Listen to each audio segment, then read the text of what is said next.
How's it going, people? Sam Slappy here, and we have quite a lot of updates to talk about, gotta be said. So yeah, the BTS for August has come out, so there's the entirety of what's coming out this month, and there's additions to the treasure hunter, some other stuff going on, and there's problems with Void.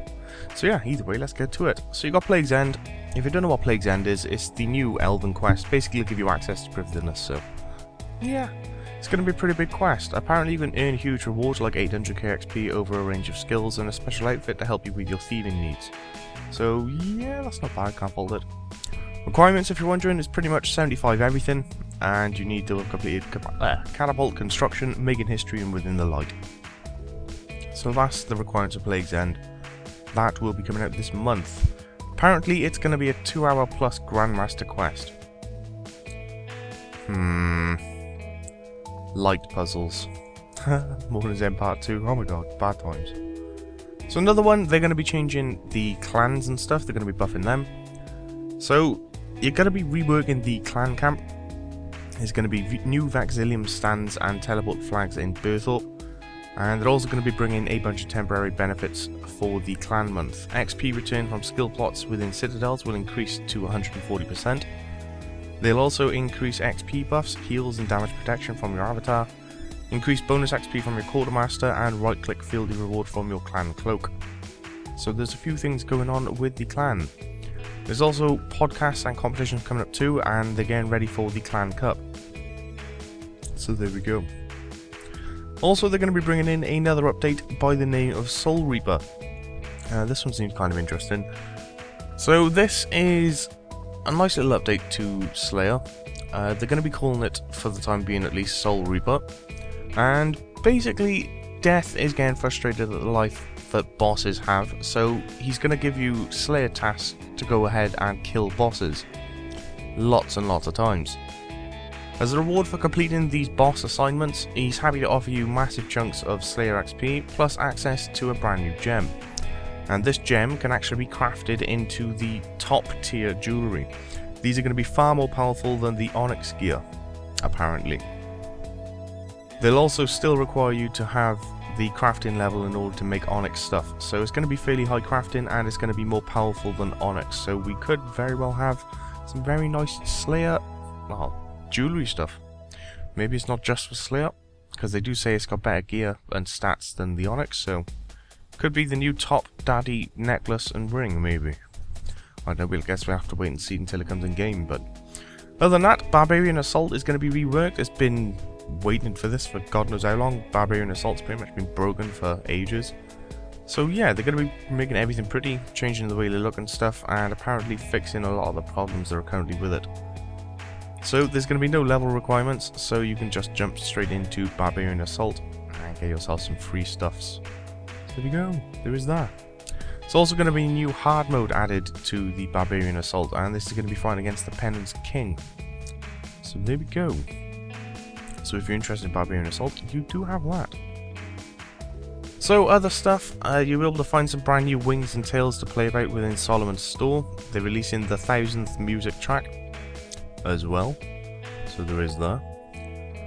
And they've also listened to feedback, and they're going to be making some small tweaks to the world map icons, bringing them back in line to what everyone is kind of used to.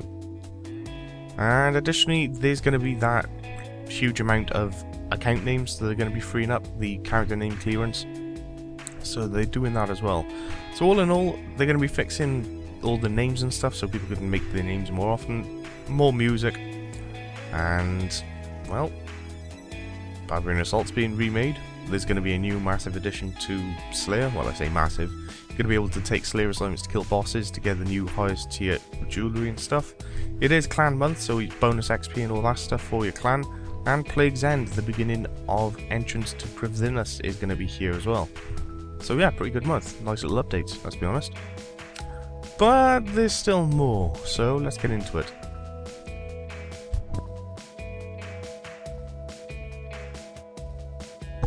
So first things up is the character name cleanup. This is going to be the first batch of cleanups that they're going to be doing. This is going to be continuous, so yeah, this will take quite a while.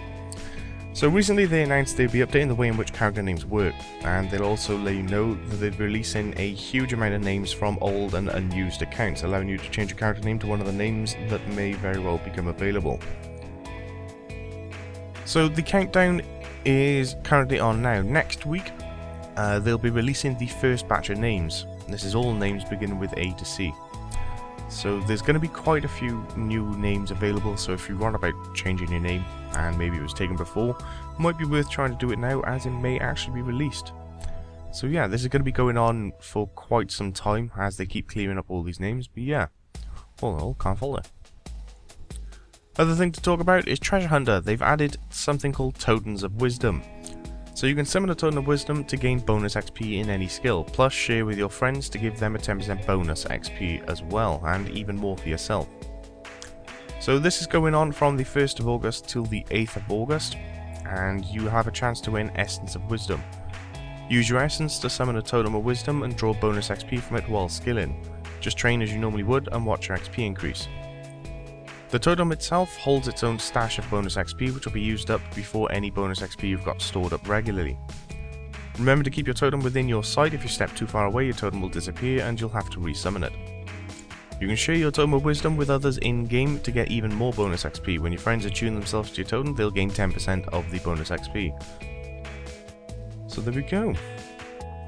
That is a nice little update. Well, I say nice, it's just making the game easier, but yeah. Basically, bollock ton of free XP, and that's all coming in Treasure Hunter, so yeah, it's on until the 8th at least. So here we have a sneaky little update. This is for the Wildy, so those of you who enjoy PvP or just like stabbing people in the face in the Wildy, then this is for you. Basically, they're changing pile jumping. If you don't know what pile jumping is, it's basically how people end up killing others in the Wildy kind of cheaply. So, this pile jumping is a method of player killing that involves taking advantage of a player who's potentially low on life, healing items and adrenaline by attacking them just after they've been in a fight. Pile jumping is a problem that is commonly reported, and today it should be a thing of the past. So after killing a player in single way wilderness, you will gain 10 seconds of immunity from players. This should give you time to heal up and begin looting before another player can attack you. The immunity will clear if you wait 10 seconds, enter a multi-way combat area, or attack another player. So all in all, that's a nice little update for PvP, gotta be said. Because now you can kill someone, have enough time to heal up and steal all the shit, then run away. Without being ganked by loads of people all at once. So there we go. The other thing worth mentioning is actually something brought by a player, Killer Frog. Basically he's tested out Void because, well, they were meant to have patched Void just recently, right? They changed the damage boost and all that stuff. There's something like it's a 5% damage boost and a 10% accuracy or something like that. It's meant to be being changed to. But this lad has been testing out, and he's been testing the damage and stuff by using bleed, because that's kind of like a bog standard damage. And it's all calculated off your equipment. So basically, cut things short, he went into a player-owned house with a mate, and his mate was using a Drygor, and he was just wearing full Void. And he was taking 231 damage. As soon as he removed Void, he took 200 damage from the same bleed. Which doesn't really make much sense, because, well, bollock naked, he's taking less damage than he was in Void. That's in essence what it says, because the amount of damage you take from bleed doesn't vary, it's just a set amount as soon as it's been hit on you. Additionally, he tested it at QBD. Firewalls were doing 867 damage to him whilst wearing Void, and 750 whilst he wasn't in Void. And the Super Fire Breath was doing something along the lines of 2200 to 2300 instead of 1950. So yeah, in essence, what's going on here is you were taking 15% more damage if you wear Void, as you can tell by the title. And there's plenty of evidence here, he has actually backed it up quite well. So yeah, gotta be honest, I'm liable to believe him. It seems pretty legit. Additionally, he was testing the amount of damage and stuff, because the way bleed works, it's all based on your weapon damage. This is your base damage basically. And what he did was with Void, just bollock naked, he used it, and then when he used a Fury and a 6th Age Amulet and stuff like that, the minimum damage of the bleed that was dealt increased. So Using Void, which is meant to give you a damage boost, didn't seem to increase the minimum amount of bleed damage whatsoever.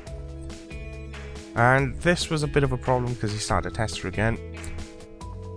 Bleeds are calculated from the same base that all other abilities are calculated, so with that in mind, if the bleed's damage isn't increased at all via using Void, it basically means that your auto attack and your abilities and stuff like that also shouldn't give you a damage boost. Which doesn't really make much sense, unless Void is purely accuracy bonus, which I'm pretty sure isn't, because that's what they updated it for, right? So yeah, all in all, if you wear Void, you'll take 15% more damage than if you was bollock naked. That's in essence what's going on with Void at the moment. So I can only assume Void is pretty broken, because I'm pretty sure it's meant to increase your damage output and increase your accuracy ever so slightly as well. And it does have a base amount of armor, although it's not very much, let's be honest. You should be taking less damage whilst wearing Void than if you was naked, let's be honest. I mean, as it stands, if the damage isn't increased from wearing Void at all, and the fact that you take 15% extra damage when you're wearing Void, kind of means there's no point in ever using Void for anything whatsoever. So yeah, probably keep an eye on that. Maybe it'll be patched in the next little patch notes. That'll probably be Monday, I would have thought. So yeah, I'll keep an eye on it, and if I get an update on it, I'll let you know. But either way, thought I'd tell you the Void is kind of broken, so you probably shouldn't be using it. There we go. That is pretty much everything then. So it's behind the scenes and everything else to go along with it. So yeah, prifddinas. That's a thing now. So that'll be coming sometime this month. I dare say it's probably going to be one of the last updates. So yeah. Either way, you've all been informed. So that's everything that's coming this month, plus all the fixes and problems that's going on right now. So until next time, people, I will catch you all later. Have a good one.